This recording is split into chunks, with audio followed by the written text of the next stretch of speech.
শুধু পুঁথিগত শিক্ষাই নয়, বিশ্ববিদ্যালয়গুলোকে গবেষণা এবং উদ্ভাবনের দিকে মনোযোগী হওয়ার আহ্বান জানিয়েছেন প্রধানমন্ত্রী তারেক রহমান।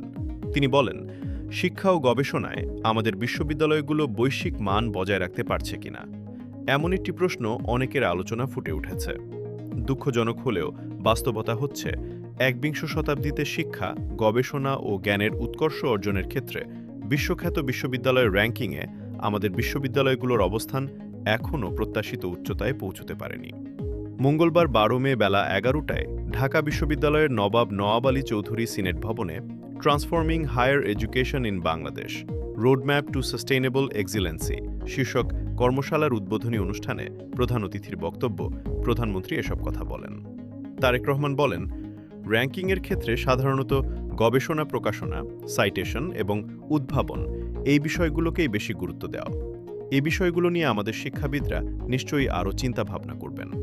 শুধু পুঁথিগত শিক্ষাই নয়, বিশ্ববিদ্যালয়গুলো গবেষণা এবং উদ্ভাবনের দিকে মনোযোগ না দিলে প্রতিযোগিতামূলক বিশ্বে আমাদের টিকে থাকা কষ্টকর হয়ে পড়বে।